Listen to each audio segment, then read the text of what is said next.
diseminasi penerapan praktik baik dari guru penggerak pada kita semuanya. Bapak Ibu yang saya hormati, tentu ini menjadi suatu kebahagiaan bagi kita semuanya bahwa kita ada di ruangan ini untuk bersama-sama mengikuti kegiatan tersebut, dan tentu ini menjadi sebuah tambahan pengalaman sekaligus pembelajaran bagi kita untuk sama-sama kita bisa menghayati barangkali atau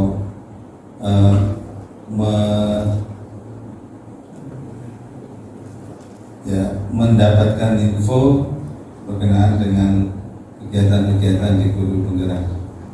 Bapak Ibu, tentu satu hal yang sama-sama kita perlu garis bawahi bahwa mari kita melihat bahwa kegiatan atau program guru penggerak ini adalah kebijakan pemerintah yang mau tidak mau, suka atau tidak suka, ini akan menjadi salah satu acuan untuk pengembangan karir kita semuanya atau Bapak Ibu semuanya. Oleh karenanya, mari kita tanggapi ini secara positif, karena ya sekarang ini zamannya guru penggerak untuk kita bisa melangkah meningkatkan potensi diri kita. Oleh karenanya ya sekali lagi kepada Bapak Ibu terutama yang ini masih segar-segar, masih muda-muda, untuk ya sedapat mungkin mencoba untuk mengikuti alur itu, ya, untuk mengikuti alur itu, karena yang perlu kita garis bawahi bahwa peluang itu biasanya tidak datang berulang-ulang. Ya, peluang ya biasa satu kali. Kalau peluang itu sekali sudah kita lewatkan, kita biasanya akan ketinggalan peluang-peluang berikutnya. Mungkin saya ingin menambahkan sedikit Bapak Ibu, sekedar sebagai bahan perenungan kita bersama. Kalau pada zaman dulu tahun 90-an itu yang ngetren program pemerintah adalah pelatihan luar negeri. Apa syaratnya? Ya syaratnya tentu punya kemampuan di bahasa Inggris. Itu tahun 90-an. Tahun 2000 itu ada banyak beasiswa. Ya, ada banyak beasiswa. Apa syaratnya? Ya harus selesai S1. Dan tentu kalau beasiswanya itu mungkin ke perguruan tertentu, ada yang juga mempersyaratkan harus punya kemampuan di bidang bahasa Inggris, untuk ada tes TOEFL-nya. Nah sekarang di era sekarang ini adalah guru penggerak. Ya kita ikutin itu.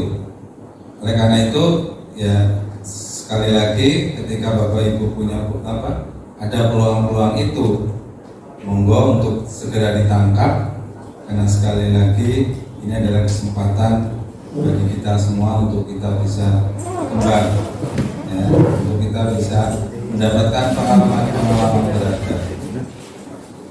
Mungkin itu Bapak Ibu sebagai tambahan saya, dan sekali lagi atas nama sekolah kami ucapkan terima kasih kepada Bapak Ibu yang sudah menghadiri acara diseminasi ini. Semoga ini menjadi sekali lagi tambahan pembelajaran buat kita, tambahan pengalaman buat kita, dan harapannya Bapak Ibu tergerak untuk bisa mengikuti program-program ini. Terusnya kepada Bu Trihaya untuk sepenuhnya waktu nanti saya persilakan. Harapannya mungkin kegiatan diseminasi ini mungkin perlu dikembangkan, tidak hanya dalam acara-acara formal yang ini mungkin nanti menjadi bahan laporan kegiatan laporan buaya, tapi paling tidak harapannya mungkin pada momen-momen non formal, mungkin momen-momen guyon, momen-momen sebagainya, untuk bisa yang mendiseminasi mungkin semangat di dari Bubayan. Mungkin itu Bapak Ibu ya. Jadi ayo jangan melihat susahnya, bayangan susahnya, tapi bahwa yang perlu Bapak Ibu bayangkan adalah ketika Bapak Ibu melangkah ternyata ada yang bisa Bapak Ibu capai lebih baik. Mungkin itu yang perlu saya sampaikan. Terima kasih Pak Imam dan Pak Tri serta Harun. Sebelumnya saya ucapkan Bismillahirrahmanirrahim. Assalamualaikum warahmatullahi wabarakatuh. Selamat pagi, salam sejahtera untuk kita semua. Tabi'un. Yang terhormat Kepala SMK Negeri 1 Tulang Bawang Tengah yang dalam hal ini diwakilkan oleh Bapak Saiful Imam. Yang terhormat Bapak Tri Mariono selaku Wakil Bagian Sarana dan Prasarana. Yang terhormat Bapak Hidayat Agung Nugroho sebagai Wakil Kepala Sekolah Bagian Kurikulum, serta Bapak Ibu Guru yang hebat dan luar biasa SMK Negeri 1 Tulang Bawang Tengah yang saya hormati. Puji syukur senantiasa mari kita panjatkan pada Allah Subhanahu wa Ta'ala karena berkat rahmat serta hidayahnya sehingga pada pagi hari yang membahagiakan ini kita semua dapat berkumpul bersama di ruang ini yang insya Allah nanti kita akan sama-sama belajar bersama. Tepuk 5 2 kali. Tepuk tangan. Supaya nanti kalau ada gerakan mundur dan maju sedikit tidak bergemuran dengan meja dan kursi. Ya, Bapak Ibu direkodi bersama. Lompat ke depan, lompat ke belakang, tengok ke kiri, tengok ke kanan, peluk ke depan, peluk ke belakang. Ayo kita senang, orang hebat, kita muda.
lebih Bapak Ibu mungkin karena urat-uratnya sudah ada yang merah.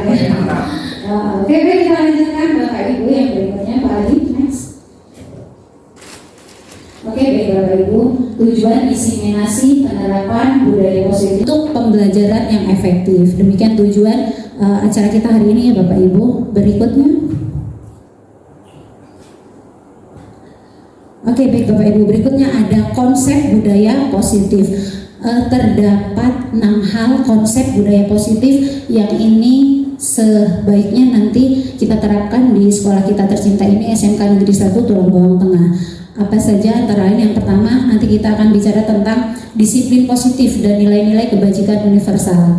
Yang kedua, tentang teori motivasi, hukuman dan penghargaan, kemudian keyakinan kelas, kebutuhan dasar manusia, kemudian 5 posisi kontrol, dan yang terakhir nanti kita akan membahas tentang restitusi atau segitiga restitusi. Berikutnya, yang pertama Bapak Ibu, makna kata disiplin. Bapak Ki Hajar Dewantara menyatakan bahwa untuk menciptakan siswa yang merdeka, maka syarat utamanya harus mempunyai disiplin yang kuat, yaitu disiplin diri yang berasal dari motivasi internal atau dari dalam 5 kebutuhan dasar manusia menurut William Glasser. Apa saja antara yang bertahan hidup, cinta dan kasih sayang, kemudian penguasaan, kebebasan, dan kesenangan. Kita lihat satu persatu ya Bapak Ibu. Next. Ya, kebutuhan yang pertama adalah survival atau kebutuhan bertahan hidup. Itu adalah kebutuhan yang bersifat fisiologis untuk bertahan hidup. Misalnya kesehatan, rumah, makanan. Nah, ini kebutuhan yang utama ya Bapak Ibu ya. Oke, berikutnya. Yang kedua, ada kebutuhan apa yang kedua? Kasih sayang dan rasa diterima. Meliputi kebutuhan akan hubungan dan koneksi sosial. Kebutuhan untuk memberi dan menerima kasih sayang dan kebutuhan untuk merasa menjadi bagian dari suatu kelompok. Kebutuhan ini juga meliputi keinginan untuk tetap terhubung dengan orang lain seperti teman, keluarga, teman kerja, hewan peliharaan, dan kelompok di mana kita bergabung. Ini kebutuhan yang kedua, kasih sayang dan rasa diterima. Tentu saja ini apalagi untuk siswa atau peserta didik yang bermasalah.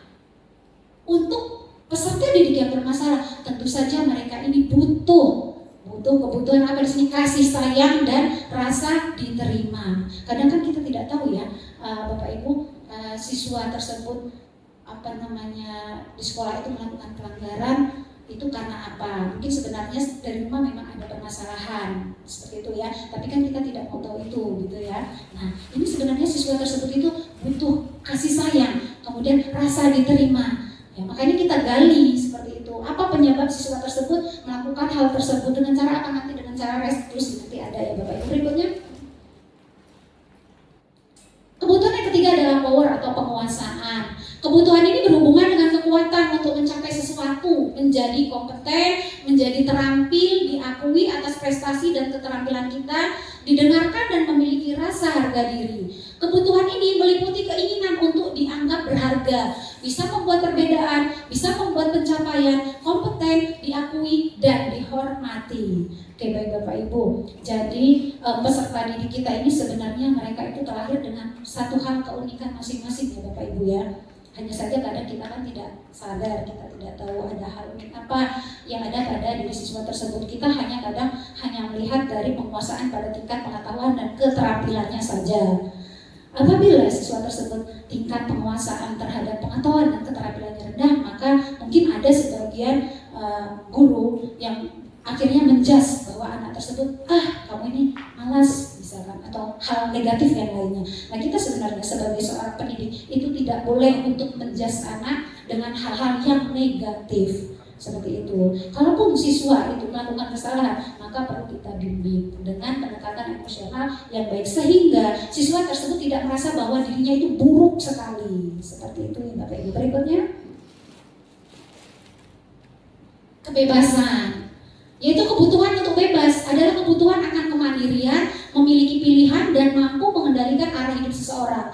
Anak-anak dengan kebutuhan kebebasan yang tinggi menginginkan pilihan. Mereka perlu banyak bergerak, suka mencoba-coba, tidak terlalu terpengaruh pada orang lain, dan senang mencoba hal-hal baru dan menarik. Nah, itu ya seperti itu ya Bapak Ibu. Jadi kalau kita itu mengajar di kelas memang kaku gitu ya, kadang-kadang kan anak pasti jenuh gitu ya, seperti itu. Jadi mereka juga kadang-kadang kan ingin bebas gitu ya. Jadi kalau saya pas pelajaran bahasa Indonesia itu kadang ada siswa, Bu saya boleh tidak Bu mengerjakan tugasnya sambil lesehan di bawah? Ada kan siswa yang seperti itu? Oh boleh, boleh saja ya, sambil kamu mengerjakan boleh. Saya boleh Bu di teras Bu di luar. Ada yang seperti itu ya Bapak Ibu, saya persilakan saja tidak apa-apa sambil dipantau. Tapi benar memang siswa tersebut mengerjakan. Jadi ya di sini mereka juga butuh ada kebebasan ya di sini ya. Seperti itu. Berikutnya Pak. Yang terakhir adalah kesenangan. Merupakan kebutuhan untuk mencari kesenangan, bermain, tertawa. Siswa dengan kebutuhan kesenangan yang tinggi konsentrasi melakukan hal yang disenangi, suka permainan, kemudian suka mengoleksi barang dan suka melucu, bergurau atau bercanda.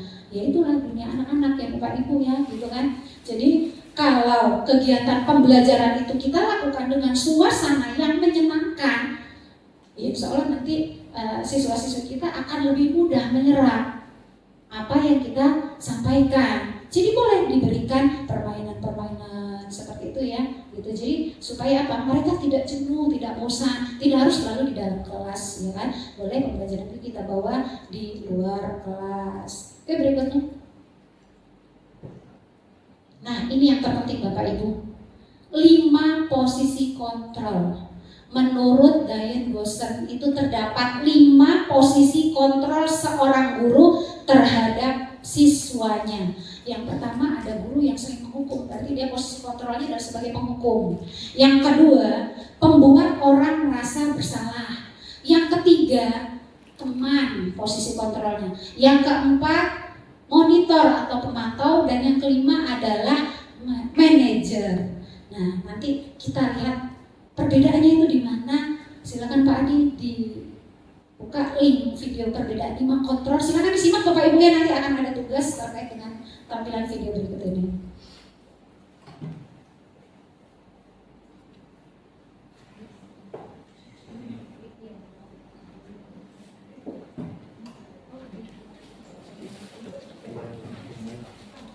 Tekanan gitu ya di situ.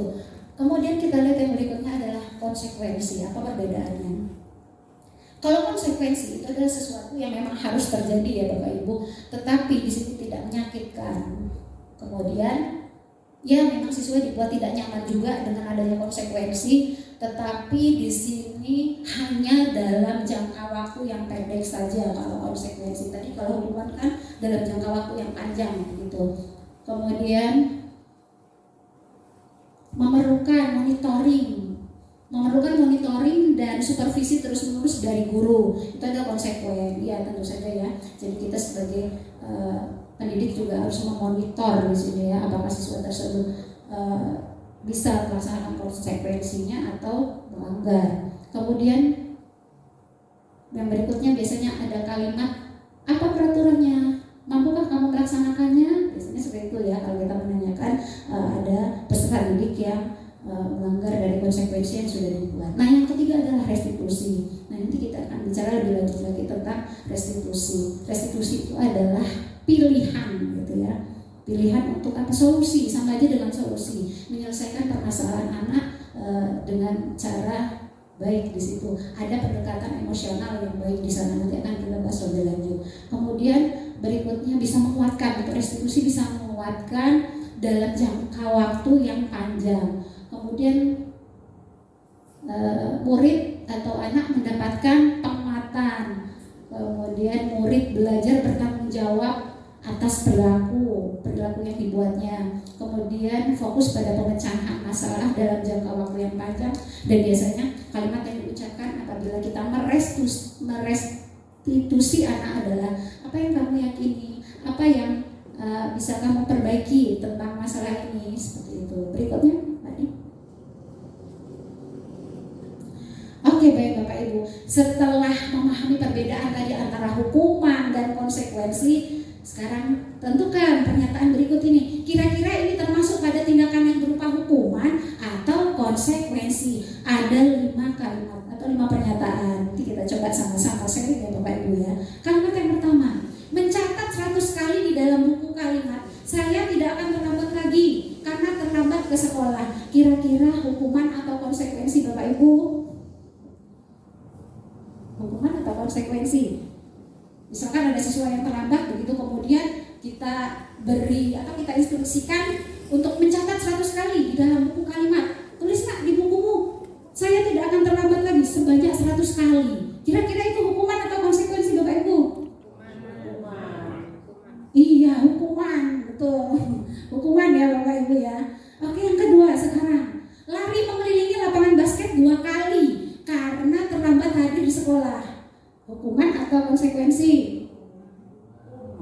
Iya, hukuman juga, betul Bapak Ibu ya. Yang ketiga, membersihkan coretan yang dibuatnya di meja tulis. Hukuman atau konsekuensi?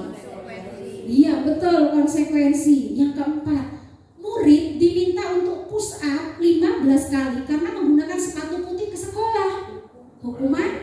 Iya betul, hukuman. Yang kelima, menggantikan kertas tugas teman yang telah dicoret-coret. Hukuman atau konsekuensi? Iya betul, konsekuensi. Oke, luar biasa Bapak Ibu. Jawabannya benar semuanya. Oke, berikutnya Pak Adi. Nah ini yang ketiga ya Bapak Ibu, keyakinan kelas. Tapi sebelum keyakinan kelas, nanti Bapak Ibu sering mendengar kesepakatan kelas atau bahkan sudah membuat ya di kelasnya masing-masing. Oke baik Bapak Ibu. Nah kesepakatan kelas itu sebenarnya harus kita buat ketika di awal Bapak Ibu, di awal tahun pelajaran baru. Nah nanti kita bisa terapkan ketika di awal tahun pelajaran baru tahun 2024-2025. Kita lihat kesepakatan itu disusun dan dikembangkan bersama-sama antara guru dan murid. Kesepakatan kelas yang menuntun nilai-nilai positif akan berujung pada keyakinan kelas. Keyakinan kelas itu merupakan kesepakatan kelas. Jadi keyakinan kelas itu sebenarnya kesepakatan kelas. Kesepakatan kelas yang diyakini bersama oleh guru dan murid selama proses pembelajaran. Keyakinan merupakan nilai-nilai kebajikan atau prinsip-prinsip yang disepakati secara universal. Orang akan lebih semangat atau tergerak untuk melaksanakan keyakinannya daripada hanya mengikuti aturan. Seperti itu Bapak Ibu. Jadi sebenarnya untuk membuat keyakinan kelas itu ya memang wajib diikuti oleh pesertanya, antara lain ya peserta didik atau murid, kemudian wali kelas. Sebenarnya juga bisa melibatkan semua guru lain yang mengajar. Nah, kita berikan restitusi terhadap siswa tersebut seperti itu. Oke, berikutnya Pak. Ya ini hanya contoh saja yang mungkin tidak begitu terlihat jelas karena agak kecil. Nah itu, jadi nanti kita coba ya Bapak Ibu, kita belajar bersama buat keyakinan kelas berapa misalkan kita wali kelas berapa itu saya ambil contoh yang sebelah kanan, keyakinan kelas 12 TKJ 2, ada beberapa poin lah itu ya di situ. Nah itu kan isinya tentang apa, kita sepakati dulu dengan siswa-siswa kita inginnya seperti apa ya, kemudian baru nanti setelah ada kesepakatan kita yakini semua, kemudian baru kita buat keyakinan kelasnya dan kita tempel, kita pasang di kelas ya. Jadi bukan hanya peserta didik saja yang wajib melaksanakan keyakinan kelas tersebut. Di SMK Negeri 1 Tulang Bawang Tengah, beliau gundah gulana menghadapi ulah salah satu murid di kelasnya, yaitu Satrio, yang selalu datang terlambat ketika mengikuti pelajaran bahasa Indonesia. Berdasarkan laporan dari guru piket, Satrio memang hampir setiap hari terlambat datang ke sekolah. Jika Anda menghadapi situasi seperti Ibu Fitri, apa yang akan Anda lakukan? Menurut Anda, kira-kira apa alasan Satrio kok sering terlambat datang ke sekolah ya? Apa kira-kira Bapak Ibu ada yang ingin memberikan komentar atas pertanyaan pemantik yang pertama? Apa yang Bapak Ibu lakukan apabila menghadapi situasi yang seperti ini? Dan ini sering terjadi ya Bapak Ibu ya, bukan hanya saya saja yang mengalami, Bapak Ibu yang lain juga seperti itu. Pasti aja ketika jam pertama pasti banyak kan ya, siswi yang datang terlambat, dan bukan hanya satu atau dua kali saja gitu loh. Kok wajah-wajah ini lagi seperti itu ya, seperti langganan jadinya kan gitu ya. Belum ada yang beri komentar. Oke, tidak apa, kita lanjutkan ke pertanyaan pemantik yang kedua. Nanti kita lihat solusinya seperti apa ya Bapak Ibu. Pertanyaan pemantik yang kedua. Kalau tadi ada permasalahan dengan siswa laki, sekarang dengan siswa perempuan ya Bapak Ibu ya. Oke, Ibu Fitri merupakan guru mata pelajaran bahasa Indonesia kelas 10 pada konsentrasi keahlian TJKT di SMK Negeri 1 Tulang Bawang Tengah. Beliau mendapat laporan dari ketua kelas bahwa Firda baru saja bertengkar dengan Aldi. Penyebabnya karena Aldi seringkali meminjam alat-alat tulis Firda dan selalu tidak dikembalikan. Hal tersebut memicu kemarahan Firda sampai ia menggebrak meja di dalam kelas. Jika Anda menghadapi situasi seperti Ibu Fitri, apa yang akan Anda lakukan? Itu kasus yang kedua ya Bapak Ibu ya. Misalkan ada, ya tentu saja kita pasti macam-macam ya Bapak Ibu ya, studi kasus yang kita hadapi bersama siswa-siswi kita. Nah ini adalah pertanyaan pemantik yang kedua.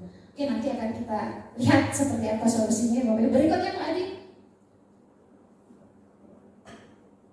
Ya, tentang disiplin positif restitusi, salah satu program yang dikembangkan adalah 5 posisi kontrol.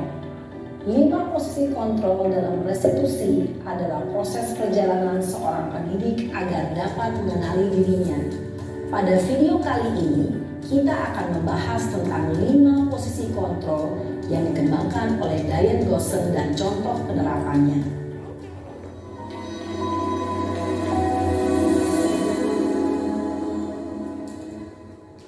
5 posisi kontrol itu adalah 1. Posisi penghukum, 2. Posisi pembuat merasa bersalah, 3.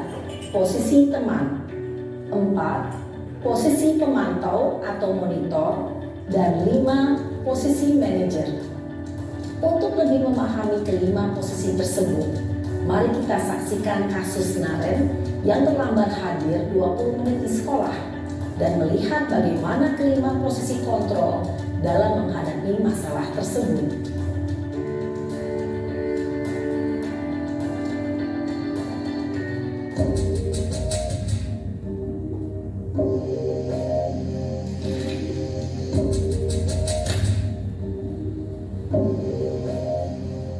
Naren! Sini kamu! Selamat pagi, Bu. Selalu terlambat. Kamu deh, pasti terlambat. Maaf, Bu. Saya Apa? Apa coba? Alasan kamu apa lagi? eh, Kapan sih kamu tidak terlambat? Malas sekali ya kamu jadi anak. saya Dasar pemalas. Gak kapok-kapok sih kamu. Sudah berapa kali terlambat? Sana, kamu keliling lapangan basket 2 kali. kenapa saya harus keliling lapangan basket, Bu? Kenapa? Kamu melawan ibu. Berani-beraninya jawab. Sudah terlambat, masih berani jawab pula. Sekarang, keliling lapangan basket 5 kali sekalian. Biar kapok. Cepat.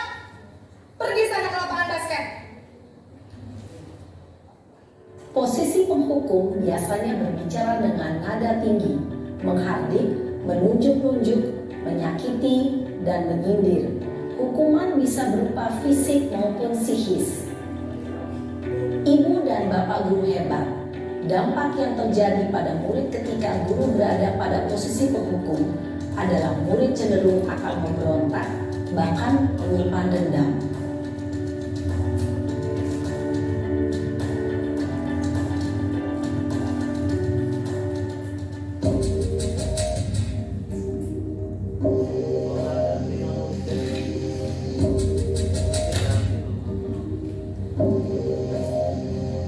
Naren!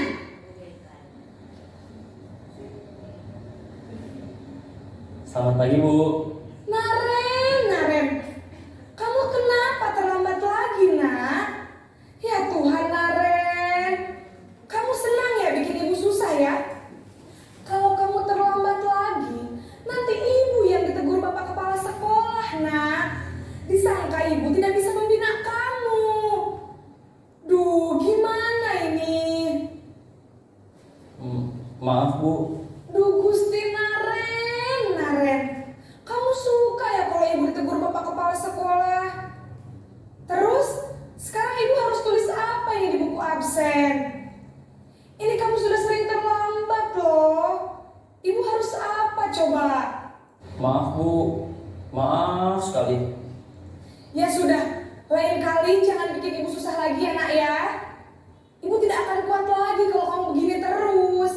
Bisa jantungan kalau ibu ditegur bapak kepala sekolah. Sana cepat ke kelas. Maaf ya, Bu. Maaf sekali. Posisi pembuat rasa bersalah berbicara dengan nada tenang, cenderung lembut. Namun kata-kata yang diutarakan membuat murid merasa menjadi orang yang gagal, memandang buruk dirinya sendiri, merasa tidak berharga, dan tidak sanggup membahagiakan orang lain. Ketika guru mengambil posisi pembuat rasa bersalah, murid akan menganggap dirinya yang bersalah dan ia akan menyimpan emosi negatif tersebut di dalam dirinya.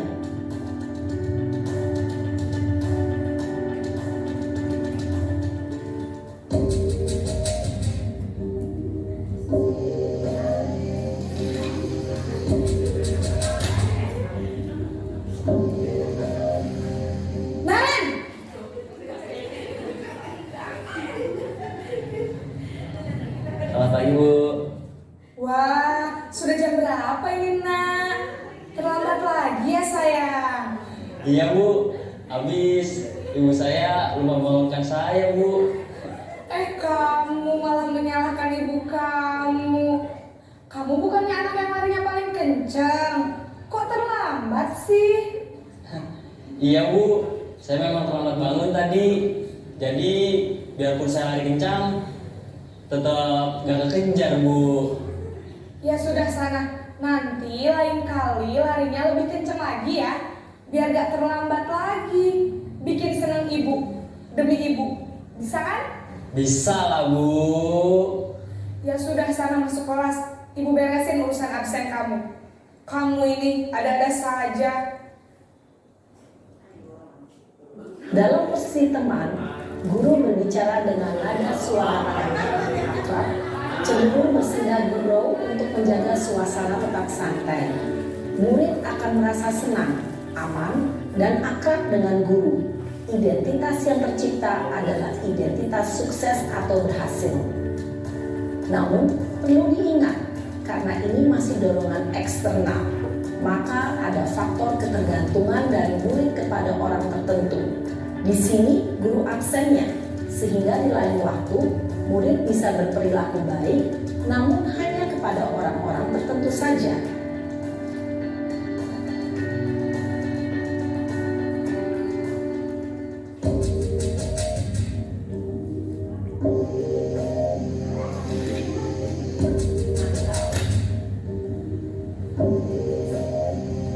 Naren!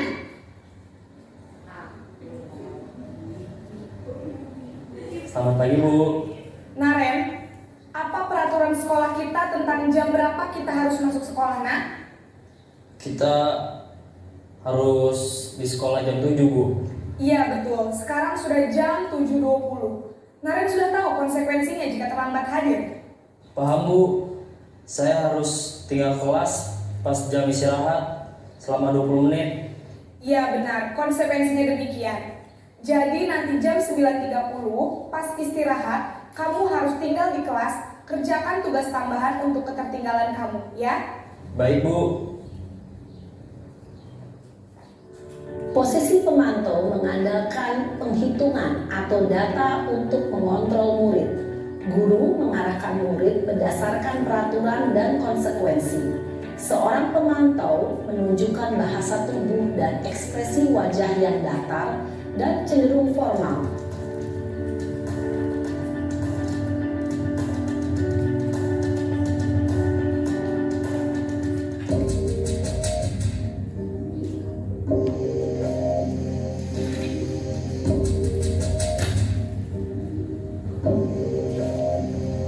Naren!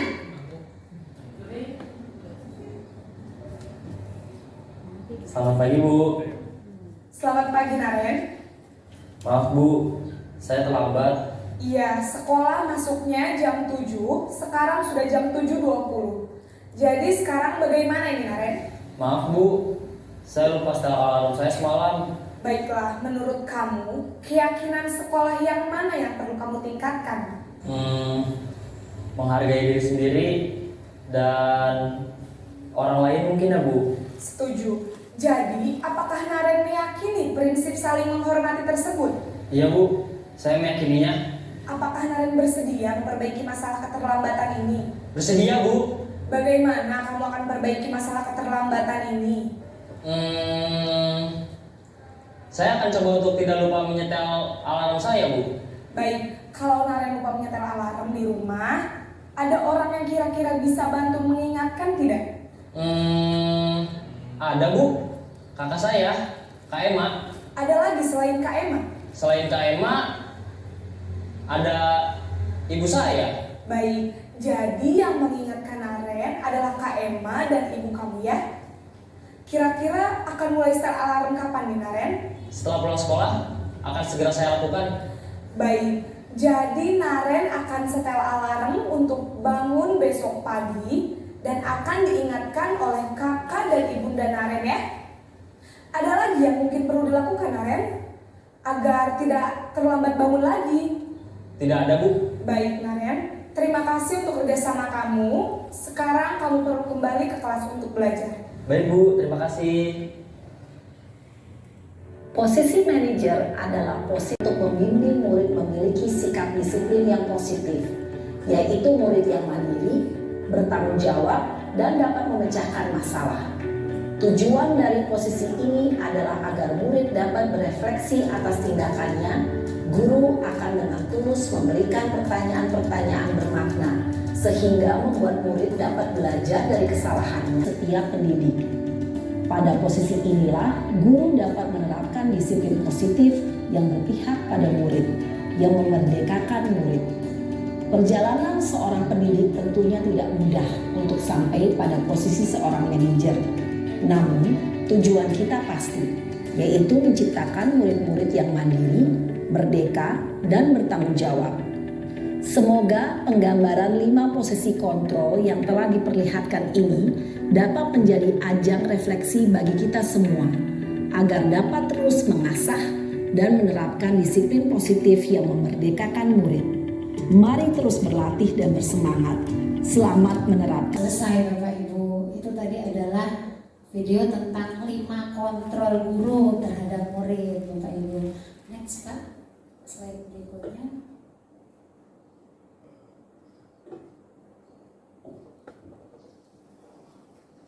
Oke, baik Bapak Ibu, tadi sudah saya berikan 2 kertas di meja Bapak Ibu, ada warna merah dan hijau. Untuk yang pertama warna merah, Bapak Ibu boleh dikasih nomor 1, kemudian coba menuangkan pendapat Bapak Ibu terkait pertanyaan berikut. Posisi kontrol apa yang sudah Bapak Ibu terapkan selama ini di sekolah Bapak Ibu? Antara 5 posisi kontrol, silakan dituliskan Bapak Ibu. Kira-kira posisi kontrol mana yang sudah Bapak Ibu pernah terapkan terhadap siswa-siswi. Tidak apa-apa Bapak Ibu, kita sharing ya Bapak Ibu ya. Kita berbagi pengalaman. Kita sama-sama belajar Bapak Ibu. Ya, kalau lebih dari 1. Kalau lebih dari 1 juga boleh Bapak Ibu. Mau 1 juga boleh. 5-5-nya juga boleh Bapak Ibu. Nanti kalau kasih nama ya Bapak Ibu ya, di atas atau bagian bawah, terus nanti ditempel di sini. Kalau sudah boleh ditempel di depan.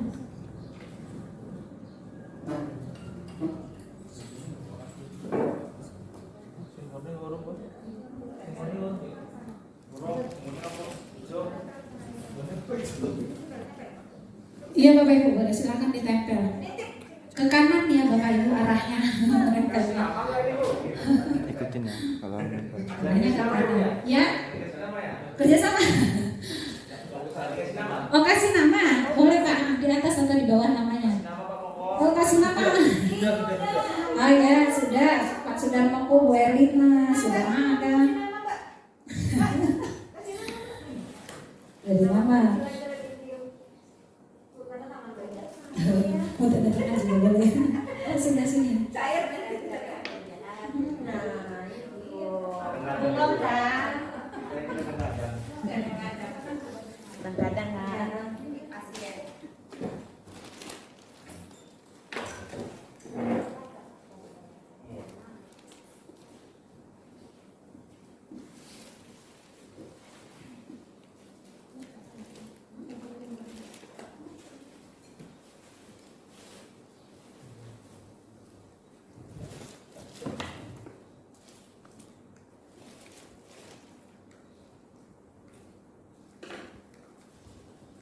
boleh sambil ngambil Bapak Ibu, minum dulu.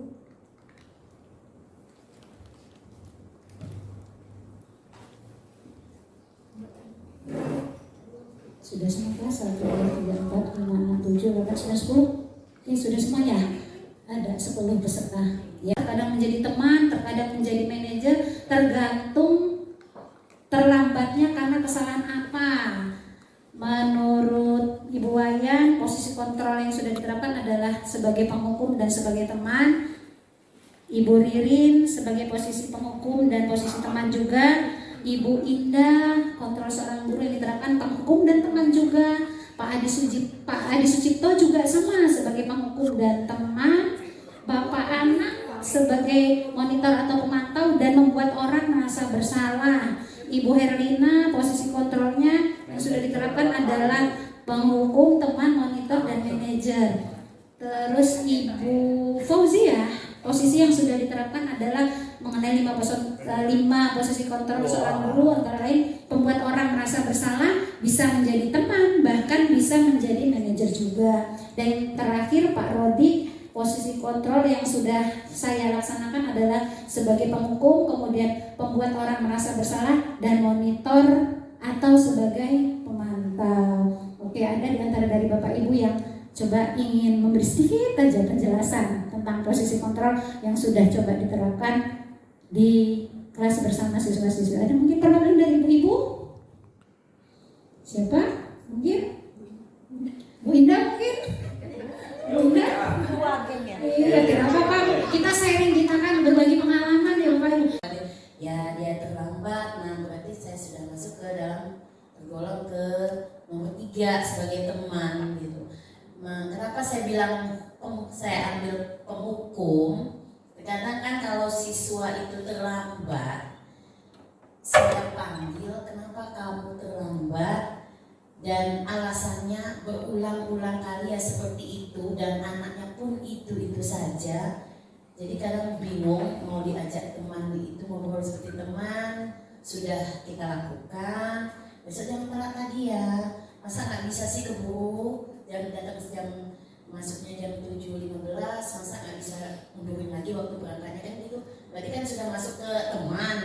Nah tapi pada saat posisi kita emosi, aduh muka anak ini lagi gitu loh. Jadi akhirnya hukuman pun terjadi gitu. Hukuman pun saya alhamdulillah nggak pernah secara fisik, tapi paling berhubung saya mengajar matematika paling seperti ini. Materi apa aja yang udah kamu pelajarin yang kamu ketahui tentang matematika kemarin. Nah itu paling seperti itu. Terus adapun terkadang juga ya saya suruh tegak anaknya di depan, kalau nggak bisa jawab, nah mungkin ya itulah sejenis hukuman mungkin ya. Jadi makanya saya ambil kesimpulan, oh berarti saya ini sebagai penghukum juga ternyata seperti itu. Itu aja Bu. Oke baik, terima kasih luar biasa. Kita beri aplaus untuk Bu Indah ya.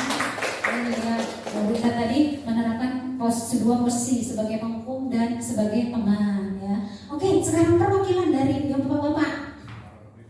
Siapa? Pak Dodi, Pak Anang, atau Pak Loko? Pak Rodik lah ya, coba Pak Rodik bercerita Pak. Ya Bu, jadi saya milih 3 Bu. 1 penghukum, 2 membuat orang merasa bersalah, 3 monitor atau pemantauan. Yang pertama penghukum, mungkin saya salah satu guru yang sering menghukum anak-anak terlambat di kelas. Kalau saya karena saya alumni SMK, kebetulan saya ngajar banyak di pertanian, mungkin saya sedikit banyaknya sering menghukum fisik, mungkin push up, terus sit up dan lain sebagainya. Karena itu salah satu untuk melatih anak. Kita sebagai guru dia tetap harus jadi seorang monitor, karena salah satunya untuk kontrol anak-anak itu harus dipantau seperti itu. Terima kasih. Oke baik, terima kasih, kita beri aplaus untuk Pak Rodik. Nah yang manajer ini yang paling sulit ya Bapak Ibu. Sebenarnya yang manajer ini adalah posisi yang paling idealnya. Oke Bapak Ibu, berdasarkan studi kasus tersebut, posisi kontrol apakah yang diambil oleh Ibu Dini dalam pendekatannya kepada Fajar? Yang pertama kan tadi ada 5 itu tadi posisi kontrol. Kira-kira tadi Ibu Dini menerapkan posisi kontrol apa ya pada si Fajar tadi dengan kasus yang dihadapi oleh Fajar? Nanti boleh dituliskan di kertas yang warna hijau ya Bapak Ibu. Yang kedua, membaca sikap Fajar atau ketika kita melihat sikap Fajar, kira-kira kebutuhan apa yang diperlukan oleh Fajar? Tadi kan ada 5 kebutuhan tadi ya Pak ya, slide-nya mungkin bisa mundur agak jauh ya Pak.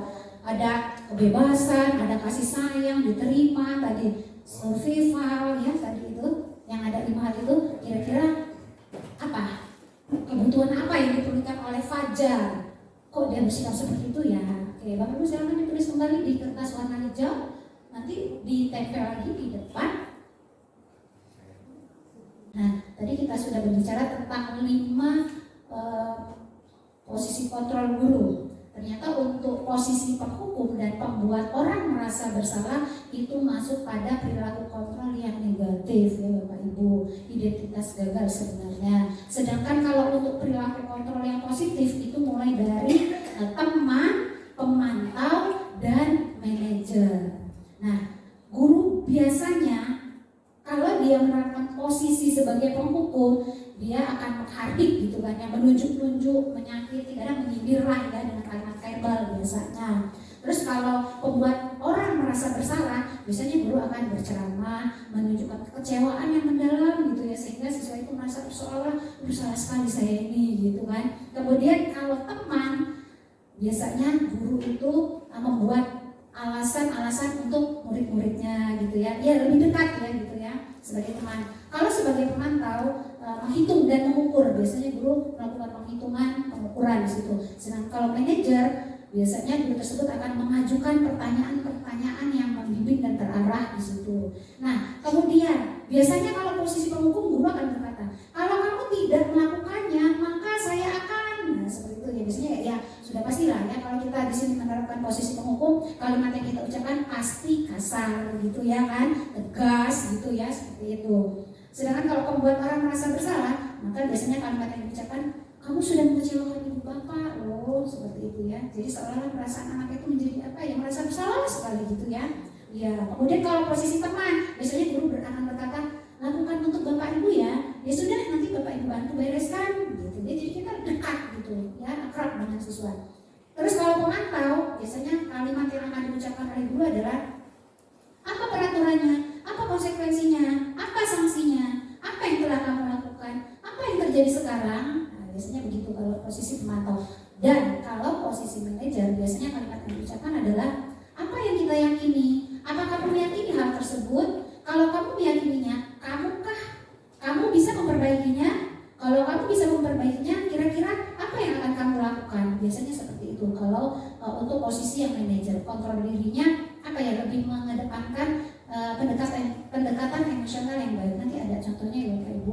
Dan hasilnya, kita lihat hasilnya.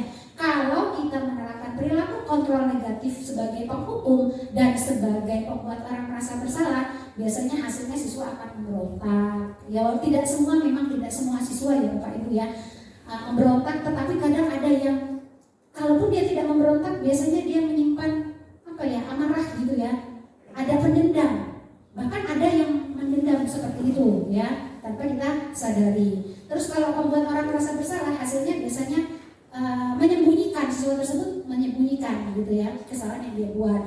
Kalau teman, nah ini biasanya kalau kita menerapkan posisi teman pada siswa kita, ada ketergantungan gitu. Dengan ibu ini enak kok, dengan bapak itu nanti juga begini begitu, seperti itu ya biasanya bapak itu. Tapi boleh-boleh saja kok ini, karena ini perilaku kontrol positif. Teman, pemantau, dan manajer. Pemantau biasanya kalimatnya bukan kalimat, biasanya hasilnya adalah menyesuaikan. Dia akan baik bila diawasi gitu ya. Terus kalau yang manajer itu akan ada penguatan watak atau karakter. Mengapa? Karena kita revolusi, karena kita tanamkan kesadaran akan kesalahannya. Jadi dia akan sadar diri, oh ternyata saya salah, berarti saya harus seperti itu. Oke, next Pak. Nah, kemudian nih studi kasus Pak ya, berikutnya. Yuk kita coba lihat ada studi kasus apa sih. Ibu Dini sedang menjelaskan pelajaran bahasa Inggris di papan tulis. Namun beliau memperhatikan bahwa Fajar malah tidur-tiduran dan tanpa acuh tak acuh pada pelajarannya. Fajar, coba jawab pertanyaan nomor 3. Maju ke depan dan kerjakan di papan tulis. Fajar pun tampak malas-malasan maju ke depan. Dan sesampainya di depan papan tulis pun, Fajar hanya diam terpaku sambil memegang buku bahasa Inggrisnya dan memainkan spidol di tangannya. Ayo Fajar, makanya jangan tidur-tiduran. Lain kali perhatikan. Sudah sana, duduk kembali. Kira-kira siapa yang bisa jawab? Next Pak. Masih lanjutkan ya Bapak Ibu ya. Berikutnya, Fajar pun kembali duduk di bangkunya. Hal seperti ini sudah sering terjadi pada Fajar. Seperti tidak memperhatikan, acuh tak acuh, dan nilai-nilainya pun tidak terlalu baik untuk pelajaran bahasa Inggris. Pada saat ditegur oleh Ibu Dini, Fajar hanya menjawab, tidak tahu Bu. Ibu Dini pun menjawab lirih, bagaimana kamu ini Fajar? Kamu tidak kasihan sama ibu ya? Ibu sudah capek-capek mengajarkan kamu. Tidak kasihan sama ibu ya? Dan Fajar pun hanya diam membisu. Berikutnya Pak. Tinggalnya 4 bulan. Iya, yang penting gitu. Warning. Iya, Pak. Sertifikat itu. Bapak Ibu sudah selesai ya Pak ya. Saya bacakan satu persatu ya Bapak Ibu ya. Hasil dari pindah tadi. Yang pertama, membuat orang merasa bersalah, kemudian butuh cinta dan kasih sayang dari pindah. Oke. Yang kedua, Bu Ririn, posisi penghukum, pembuat rasa bersalah, terus kebutuhan cinta dan kasih sayang juga sama. Bu Erlina sama, membuat rasa bersalah, terus cinta dan kasih sayang. Novel, Ibu Dini menerapkan posisi kontrol. Kedua yaitu membuat merasa bersalah, kesenangan dan kebebasan yang dibutuhkan oleh Fajar kebutuhannya. Kalau Ibu Fauzia membuat merasa bersalah, kebutuhan yang dibutuhkan adalah kesenangan dan kebebasan. Ibu Wayan sebagai teman pembuat orang merasa bersalah, kemudian kebutuhannya cinta dan kasih sayang, dan kebebasan. Menurut siapa ya yang tulisannya? Yang pertama kontrol yang dibutuhkan adalah monitor, terus cinta dan kasih sayang, dan penguasaan juga. Oke, terima kasih jawaban Bapak Ibu semuanya sudah benar semua. Kita beri aplaus semuanya, kita semua ya Bapak Ibu ya. Oke, next Pak. Nah, sekarang kita bicara apa itu restitusi. Pernah mendengar istilah restitusi Bapak Ibu? Baru dengar ini ya, masih ada asing ya Bapak Ibu. Ya, sama Bapak Ibu saya juga mendengar istilah restitusi itu ketika mengikuti PPGP ya Bapak Ibu, program pelatihan guru penggerak. Kita lihat sama-sama. Menurut Gosen, restitusi itu merupakan proses menciptakan posisi bagi siswa untuk memperbaiki kesalahan mereka, sehingga mereka bisa kembali pada kelompoknya dengan karakter yang lebih kuat. Restitusi dapat membantu siswa menjadi lebih mempunyai tujuan, disiplin positif, dan memulihkan dirinya ketika siswa tersebut berbuat kesalahan. Next Pak. Nah, ada tahapan, namanya tahapan segitiga restitusi. 3 tahap itu antara lain yang pertama, menstabilkan identitas. Nanti ada penjelasannya Bapak Ibu ya satu-satu. Yang kedua, validasi tindakan yang salah. Yang ketiga, menanyakan keyakinan. Berikutnya Pak. Nah, kita lihat yang pertama, menstabilkan identitas. Segitiga restitusi yang pertama adalah menstabilkan identitas. Ini berdasarkan prinsip membuat kesalahan adalah bagian dari proses pembelajaran. Jadi kalau ada siswa yang melakukan satu kesalahan, jadi kita jangan langsung menjudge, kamu ini selalu saja gitu kan ya seperti itu. Ya, tapi kita memberikan pemahaman pada siswa tersebut bahwa kesalahan itu adalah bagian dari proses pembelajaran, sehingga siswa tersebut tidak merasa bahwa dirinya itu gagal, seperti itu ya Bapak Ibu.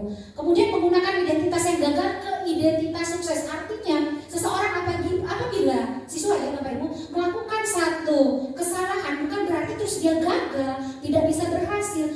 Tetap bisa berhasil dan bisa sukses. Tapi tentu saja kita harus merestitusi anak tersebut. Berikutnya Pak Adi, tahap yang kedua adalah validasi tindakan. Nah, ini berdasarkan prinsip setiap perilaku berupaya memenuhi suatu kebutuhan tertentu. Mengapa siswa tersebut melakukan tindakan yang salah? Pastikan karena ada sesuatu hal yang menyebabkan mereka bertindak seperti itu. Kemudian guru akan bergeser dari pemikiran stimulus respon menjadi proaktif, kemudian mengenali dan mengakui kebutuhan murid akan memperbaiki hubungan dengan murid. Ini validasi tindakan yang salah. Yang ketiga Pak, langkah yang ketiga adalah keyakinan kelas ya Bapak Ibu.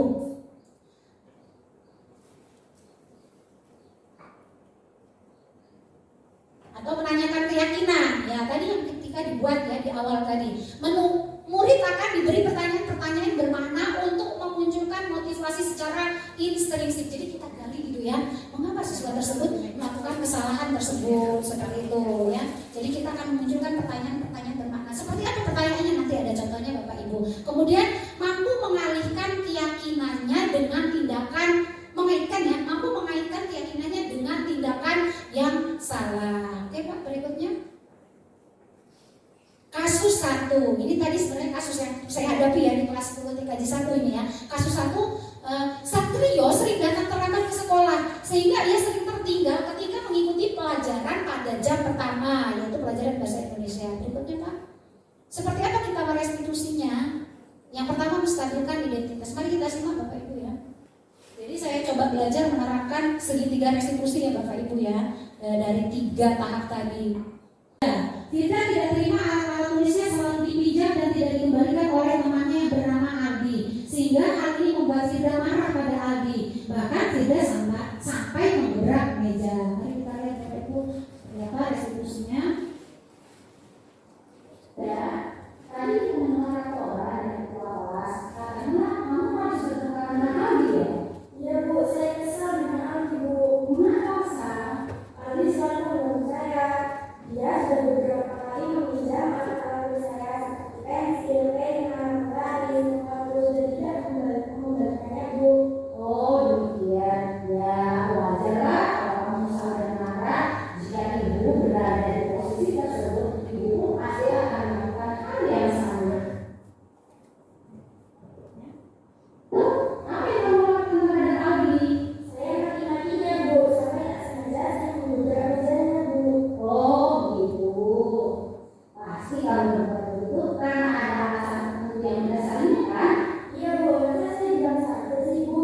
Kalau saya jadi hilang kan, saya jadi repot untuk membelinya. Ya, wajarlah kalau kamu marah karena alat tulismu dipinjam dan ternyata tidak dikembalikan oleh Aldi.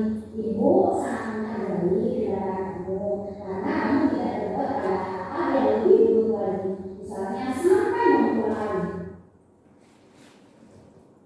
Karena coba pikirkan tindakan kamu yang marah sambil menggebrak meja itu, apakah sudah sesuai dengan keyakinan kelas kita? Tidak Bu. Menurut kamu keyakinan kelas yang seperti apa yang sudah kamu langgar? Saling menghormati dan mengaku. Iya, benar. Menurut kamu saling menghormati atau mengaku penting tidak? Ya, begitu. Baiklah, jika itu penting, keyakinan apa yang harus kamu lakukan pada saat kamu sedang marah? Harus lebih sadar lagi Bu. Apakah kamu bersedia memberi masalah ini? Ya, saya bersedia Bu. Apa yang akan kamu lakukan untuk memberi masalah ini? Saya harus berusaha lagi untuk menanya apakah saya kalau ada teman yang meminjam alat tulis saya dan tidak mengembalikannya. Dan saya akan melaporkan kepada guru pada pelajaran atau wawancara saya Bu. Ya, tepat sekali tindakanmu Firda. Tetap semangat ya. Sekarang Firda boleh kembali ke kelas. Terima kasih Bu. Sama-sama. Oke, baik Bapak Ibu. Nah, jadi kira-kira seperti itu ya Bapak Ibu penerapan segitiga restitusinya. Jadi restitusi itu adalah pilihan yang terbaik bagaimana kita menangani masalah pada siswa-siswi kita dengan 3 langkah tersebut.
walaupun singkat tapi maknanya dalam sekali ya Bapak Ibu ya, tentang kolaborasi. Apa manfaat dari kolaborasi? Next Pak.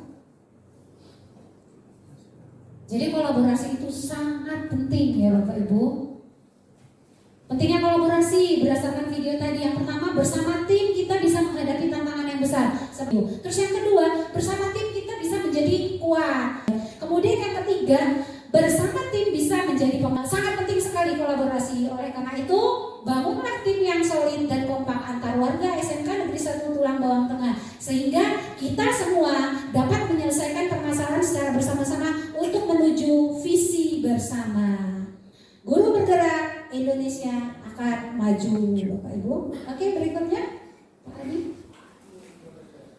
Iya, baik Bapak Ibu, hari ini selesai. Terima kasih kepada Bapak Ibu guru yang hebat dan luar biasa karena telah meluangkan waktunya untuk mengikuti acara ini. Semoga apa yang saya sampaikan, kita sharing bersama ini bisa menambah wawasan bagi Bapak Ibu semuanya demi mencerdaskan siswa-siswi kita yang ada di SMK Negeri 1 Tulang Bawang Tengah ini. SMK bisa. SMK hebat. SMK Negeri 1 Tulang Bawang Tengah gigih berhati, kompeten dan berprestasi. Luar biasa, semangat Bapak Ibu ini sungguh luar biasa. Oke, baik Bapak Ibu, sebelum saya akhiri acara ini, izinkan saya untuk menyampaikan sebuah pantun. Tak mau miskin, tak ingin kaya. Hidup sederhana jadi kebiasaan. Demikian desiminasi dari saya, semoga dapat menambah wawasan. Oke, baik, terima kasih Bapak Ibu semuanya. Mohon maaf apabila ada kesalahan dan saya akhiri. Wabillahi taufiq wal hidayah. Wassalamualaikum warahmatullahi wabarakatuh.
Satrio, tadi Ibu mendengar laporan dari guru piket. Katanya kamu sering datang terlambat ya? Iya, Bu. Menurut ingatan kamu, sudah berapa kali kamu datang terlambat? 4 kali, Bu. Satrio, sering datang terlambat itu merupakan suatu kesalahan bukan? Iya, Bu. Baik Satrio, berbuat kesalahan itu merupakan hal yang manusiawi. Setiap orang pasti pernah melakukan kesalahan. Tetapi yang terpenting kita bisa belajar dari kesalahan tersebut dan mau berusaha untuk memperbaikinya. Apakah Satrio setuju? Setuju, Bu. Baik, mari kita cari solusinya bersama-sama ya. Iya. Satrio sering datang terlambat pasti punya alasan tertentu kan? Mengapa Satrio sering datang terlambat? Karena saya sering begadang dan tidur larut malam, Bu. Saya suka main HP, jadi kurang tidur. Apakah kamu tahu keyakinan kelas yang sudah kita sepakati bersama? Tahu, Bu? Kalau datang terlambat sesuai dengan keyakinan kelas tidak? Tidak, Bu. Menurut kamu keyakinan kelas yang sudah kamu langgar keyakinan kelas apa? Disiplin, Bu. Menurut kamu disiplin itu penting tidak untuk diri kamu? Penting, Bu, karena dapat membuat saya datang tepat waktu dan bisa menghargai waktu, Bu.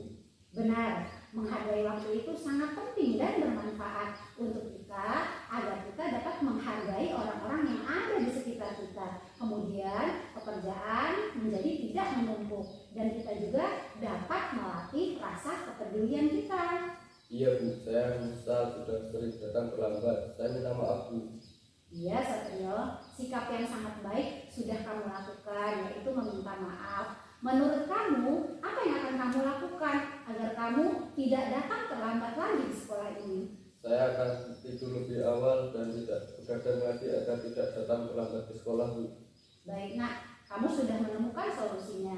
Ibu juga nanti akan bekerja sama dengan orang tua kamu agar kamu tidak datang terlambat lagi ke sekolah. Sekarang kamu bisa kembali ke kelas ya nak ya. Baik, Bu. Terima kasih.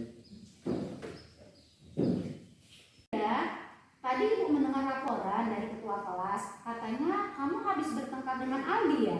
Iya Bu, saya kesal dengan Aldi Bu. Mengapa kesal? Aldi selalu mengganggu saya. Dia sudah beberapa kali meminjam alat-alat tulis saya seperti pensil, pena, penggaris, penghapus dan tidak mengembalikannya Bu. Oh demikian, ya wajarlah kalau kamu kesal dan marah. Jika ibu berada di posisi tersebut, ibu pun pasti akan melakukan hal yang sama. Apa yang kamu lakukan terhadap Aldi? Saya maki-makinya Bu, sampai tak sengaja saya mendobrak mejanya Bu. Oh begitu. Pasti kamu berbuat begitu karena ada alasan tertentu yang mendasarinya kan? Iya Bu, masa saya diam saja sih Bu? Alat-alat tulis saya jadi hilang, kan saya jadi repot untuk membelinya kembali. Ya, wajarlah kalau kamu marah karena alat-alat tulismu dipinjam dan ternyata tidak dikembalikan oleh Aldi. Ibu sangat menghargai tindakan kamu karena kamu tidak berbuat pada hal-hal yang lebih buruk lagi. Misalnya sampai memukul Aldi. Sekarang coba pikirkan tindakan kamu yang marah sambil menggebrak meja itu apakah sudah sesuai dengan keyakinan kelas kita? Tidak Bu. Menurut kamu keyakinan kelas yang seperti apa yang sudah kamu langgar? Saling menghormati antar teman Bu. Iya, benar. Menurut kamu saling menghormati antar teman itu penting tidak? Ya, penting Bu. Baiklah, jika itu penting, keyakinan apa yang harus kamu lakukan pada saat kamu sedang marah? Harus lebih sabar lagi Bu. Apakah kamu bersedia menghadapi masalah ini? Ya, saya bersedia Bu. Apa yang akan kamu lakukan untuk menghadapi masalah ini? Saya harus lebih sabar lagi untuk menahan amarah saya kalau ada teman yang meminjam alat-alat tulis saya dan tidak mengembalikannya. Dan saya akan melaporkan kepada guru mata pelajaran atau wali kelas saya Bu. Ya, tepat sekali tindakanmu Firda. Tetap semangat ya. Sekarang Firda boleh kembali ke kelas. Terima kasih Bu. Sama-sama nak.